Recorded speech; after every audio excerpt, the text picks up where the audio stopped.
Halo Sobat Kompa dimanapun kalian berada, apa kabar? Mudah-mudahan sehat. Berjumpa lagi dengan saya, Andreas Baok, yang seperti biasa akan nemenin waktu senggang kalian dengan film-film terbaik, rame, baik yang berfaedah ataupun unfaedah. Nah, kali ini saya akan menceritakan sebuah film yang mengisahkan tentang seorang mantan kapten yang berhasil menyelamatkan kotanya dari rencana pemusnahan massal yang akan dilakukan oleh seorang pengkhianat yang tidak lain adalah atasannya sendiri. Baiklah, gak usah lama-lama lagi karena saya juga mau ngebuburit nyari takjil gratis. Kita langsung aja ke alur ceritanya. Ini dia, Sniper Vengeance.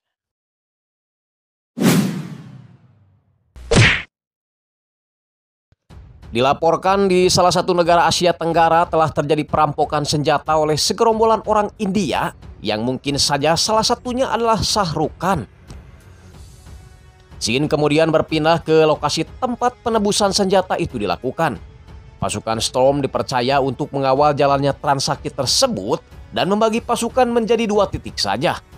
Di atas ada Kapten Gao Jan yang juga seorang sniper, dibantu seorang pengintai bernama Old Bird. Mereka diberi tugas untuk melindungi atasannya bernama Maijen Howard. Sebelum menyerahkan barang, si orang India ini meminta Howard untuk memperlihatkan uang tebusannya terlebih dahulu.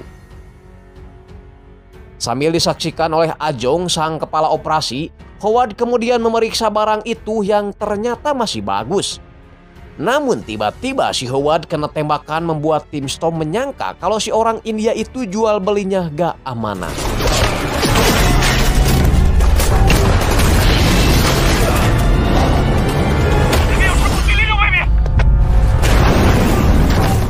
Padahal ada pihak ketiga yang menginginkan juga barang tersebut.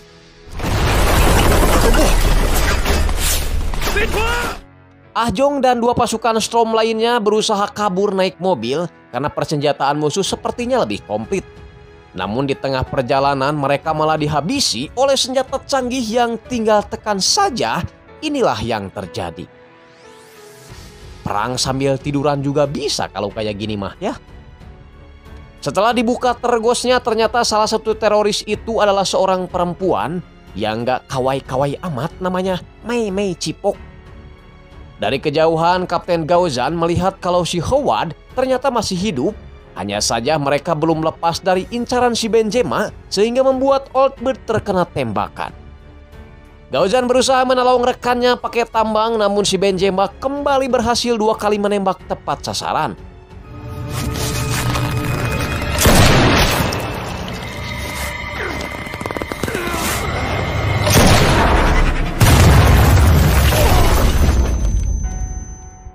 Singkatnya, Gaozan berhasil dievakuasi, namun di perjalanan mereka dihadang oleh Mike, kepala keamanan yang justru menuduh Gaozanlah pengkhianat itu setelah menemukan uang tambahan di rekeningnya dari sumber yang tak dikenal.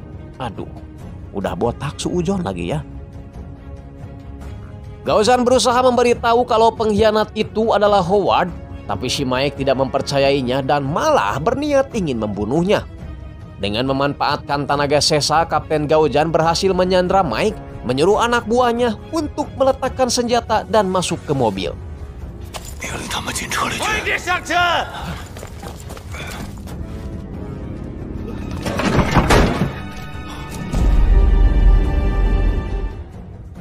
Sementara Gaozan sendiri pergi entah kemana setelah dinyatakan buron sebagai pengkhianat.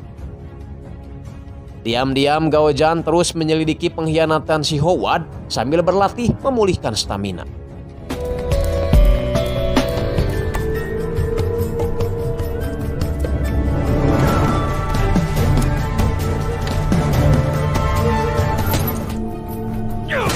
Kembali ke Nganjung, di mana di sana sedang diadakannya pertemuan antar ilmuwan sedunia. Tapi sepertinya saya mencium aroma kejahatan setelah si Mei Mei Cipok juga ada di sana beserta si Benzema. Tak lama setelah itu,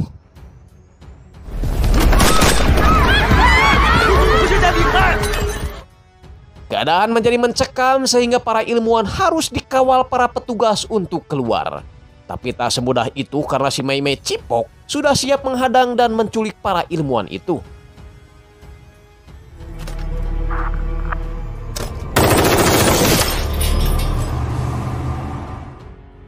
Berita penculikan para ilmuwan itu sampai pada Gao Jan yang sedang nyantai makan mitul.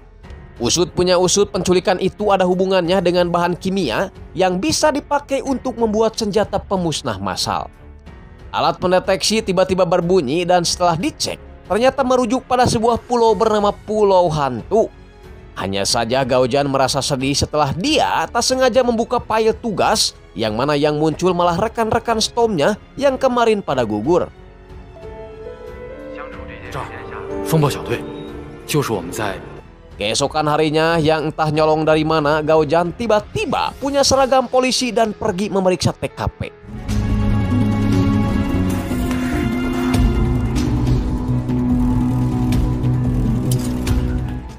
Namun sayang sekali tindakannya itu dicurigai dua polisi lain.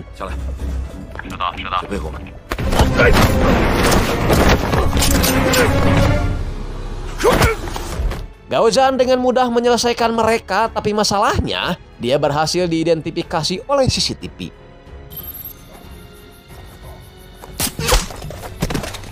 Di tempat lain, Timbang Konol pimpinan Pangjang sedang menjalankan tugas untuk menyelamatkan Sandra yang disekap di sebuah bangunan tua.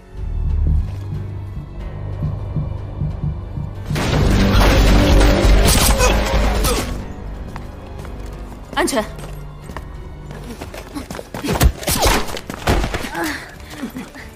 Setelah selesai, Pangjang ditelepon oleh atasan untuk mengalihkan tugasnya mencari Gao Jan yang tadi terlihat di CCTV.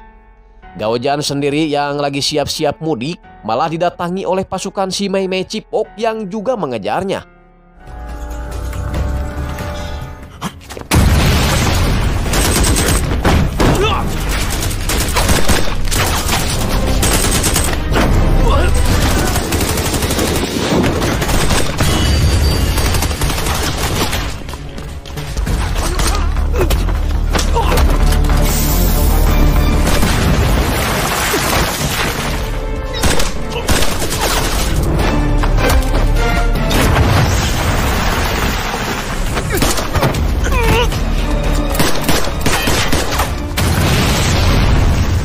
Sialnya, ketika menghindari bom, dia malah kena tangkap Timbang Konol yang kebetulan baru tiba di tempat itu.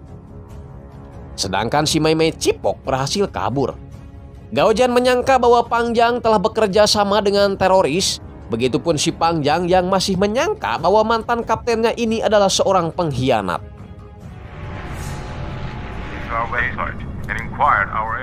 Di dalam pesawat, Pangjang terus menatap Gao Jan dengan wajah marah.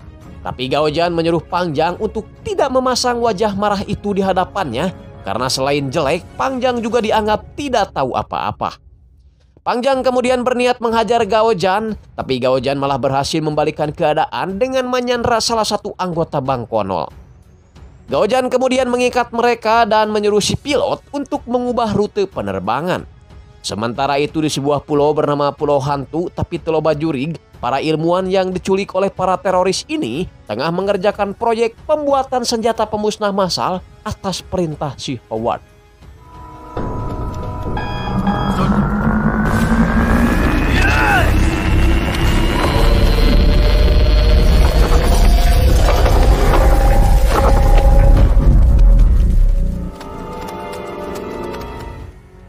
Kembali ke si Gao Jan yang akhirnya memutuskan untuk terjun sendirian dan mendarat di pulau yang ditempati oleh para teroris itu. Berbekal senjata dan alat-alat canggih yang dia ambil dari Timbang Konol, Gao Jan akhirnya mengetahui di mana lokasi tempat si Howard membawa para ilmuwan itu. Sedangkan si Pangjang yang masih penasaran dengan Gao Jan memutuskan untuk menyusulnya atas nama pribadi dan tidak membawa-bawa nama Bang Konol.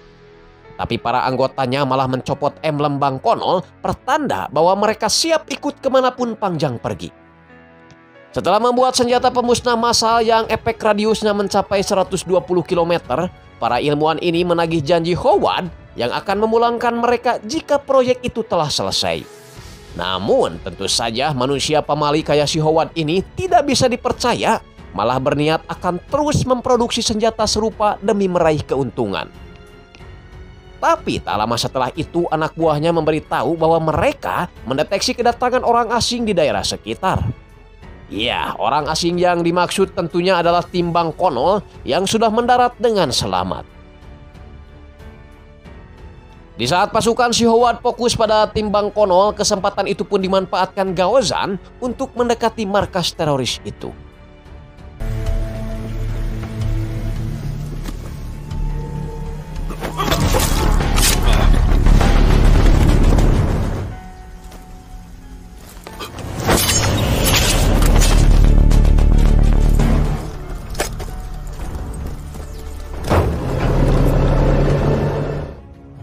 Tim Bang Konol yang menyadari bahwa jalan mereka ini penuh dengan jebakan berit, sengaja melempar granat agar musuh terpancing keluar.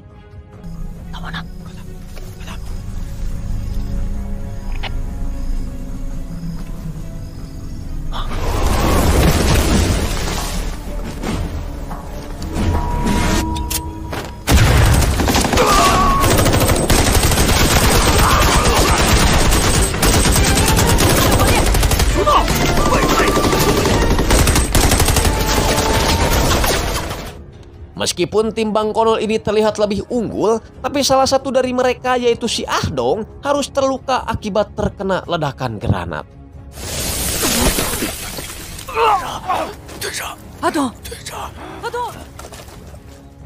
Untuk kalian yang bertanya-tanya kenapa si Gao Zhan bisa tahu di mana lokasi para ilmuwan itu disekap, ternyata Gao Zhan selalu berkomunikasi dengan aki-aki ini namanya Copetong melalui kacamata canggih dan alat pendengar jarak jauh. Setelah itu, Copetong membawa para ilmuwan keluar dan bertemu dengan Gao Zhan. Setelah bertemu, Copetong berkata bahwa dia sudah merekam semua cara kerja dari senjata pemusnah massal tersebut dengan kacamata canggihnya. Gao Zhan menyuruh mereka untuk pergi duluan saja ke perahu karena dia masih menunggu tim Bang Konol yang sengaja mencari dirinya. Bang Konol sendiri kini tengah dalam masalah setelah pasukan si Mei Mei Cipok mengetahui keberadaan mereka.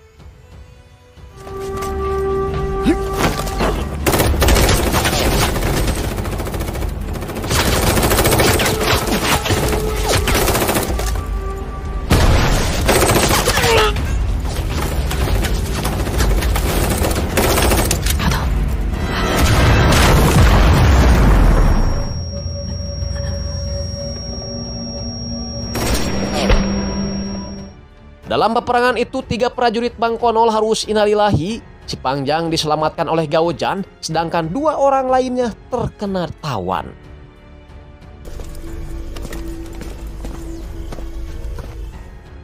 Kembali ke si Pangjang yang baru siluman dari pingsannya, dan tanpa sopan santun dia menendang Gao Zhan karena masih menganggap Gao Zhan sebagai pengkhianat. Tak lama setelah itu, Gao Zhan mendapat panggilan video dari Copetong yang memperlihatkan kalau dia tengah terancam, yang membuat Gao Zhan dan Pangjang bergerak mencarinya.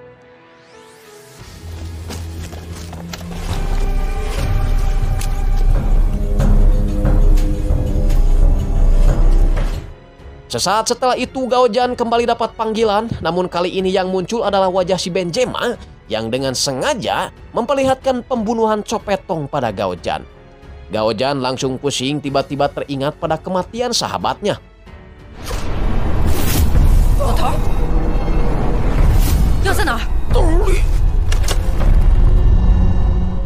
Pangjang segera memberikan obat kombantrin dan perlahan Gao Zhan pun kembali tenang dan menceritakan semuanya. Jadi si Howard pura-pura mati agar dia tidak disangka sebagai pengkhianat dan menimbulkan citra buruk pada Storm yang telah gagal dalam menjalankan misi. Kemudian dia masuk komunitas pengamanan di internet yang mengenalkannya pada si Copetong. Akhirnya mereka bekerja sama hingga sejauh ini. Mendengar cerita itu, Pangjang akhirnya yakin kalau dia telah suujon pada Gao Zhan dan siap membantu Gao Zhan mengungkap kasus ini. Mereka mulai menyisir markas musuh. Dan Pangjang menyelamatkan 2 anak buahnya yang telah disekap. Di saat Howard sibuk transaksi dengan calon pembeli senjata, Gao Zhan dan Pangjang diam-diam menyelundup ke gudang senjata.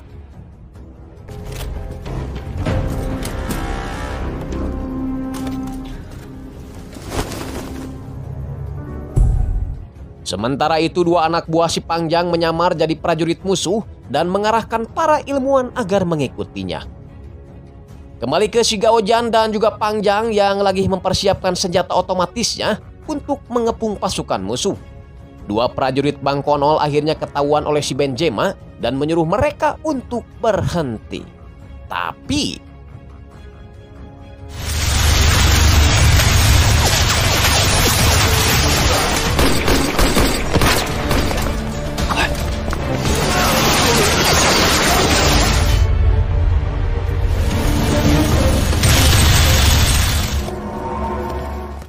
setelah tembakan berhenti, Benjema baru tahu kalau bosnya si Howard telah tewas, menyuruh si Mei Cipok untuk segera membunuh Gaojan dan juga si Pangjang.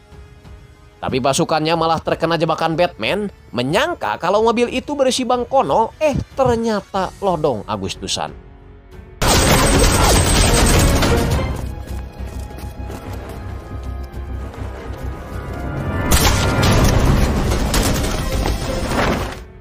Baku tembak pun kembali terjadi antara si Pangjang dengan pasukan si Mei Cipok.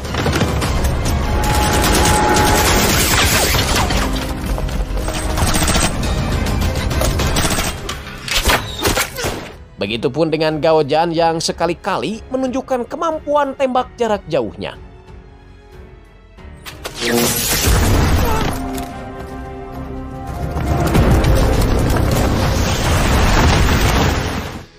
Kita ke si Pangjang lagi yang meskipun seorang ukti, tapi dia sangat piawai sekali dalam bertempur.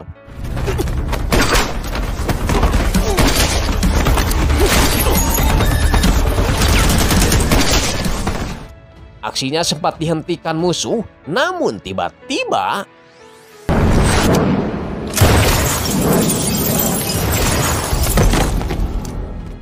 iya, si Gaojan lagi-lagi menunjukkan kemampuan menembak jarak jauhnya yang meskipun udah tua tapi matanya masih bagus belum kotoken. Pangjang akhirnya menemukan lawan sepadan yang tidak lain dan tidak bukan adalah si Mei Cipok.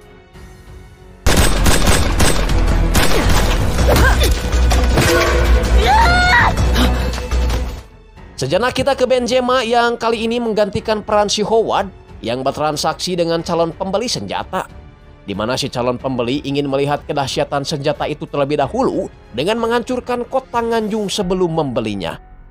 Gaojan sempat menembak si operator tapi Benjema masih sempat mengaktifkannya.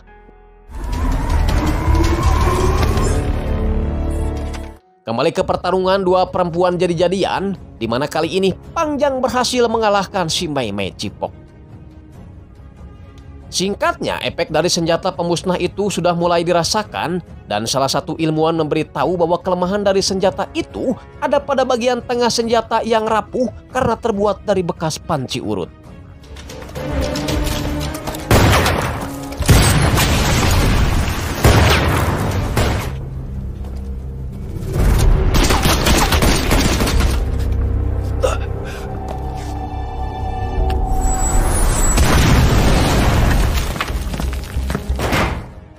Pangjang berusaha menghentikan senjata itu, namun dia malah pusing akibat getaran yang ditimbulkan dari senjata tersebut.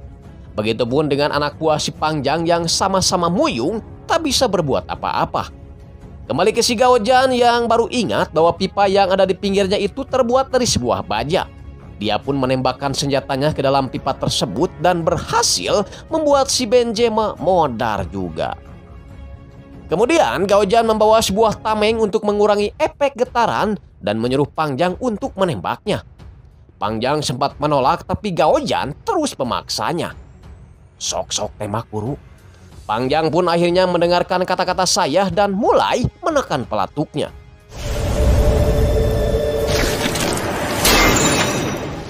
Alhasil senjata itu pun hancur dan kota Nganjung selamat dari upaya pembunuhan massal. Di satu sisi Pangjang sangat senang karena berhasil membantu Gaojan menghentikan kejahatan, tapi di sisi lain dia sangat sedih karena harus kehilangan orang yang dihormatinya untuk yang kedua kalinya. Gaojan pun pergi untuk selama-lamanya dengan gelar pahlawan yang diberikan oleh masyarakat kota Nganjung kepadanya. Film pun selesai. Baiklah Sobat Kompa, itu tadi telah kita saksikan alur film Sniper Pengyanse dari awal hingga akhir. Mudah-mudahan kalian suka dan terhibur tentunya. Secara keseluruhan filmnya cukup rame, gak membuat yang nonton jadi ngantuk karena selalu diselingi dengan aksi-aksi hebat dari para aktornya. Film ini juga mengajarkan kita untuk tidak ragu memperjuangkan kebenaran, meskipun itu sangat berat dan harus membuat nyawa kita terancam. Saya Andreas Bawok pamit. Wassalamualaikum warahmatullahi wabarakatuh. Adios, permios.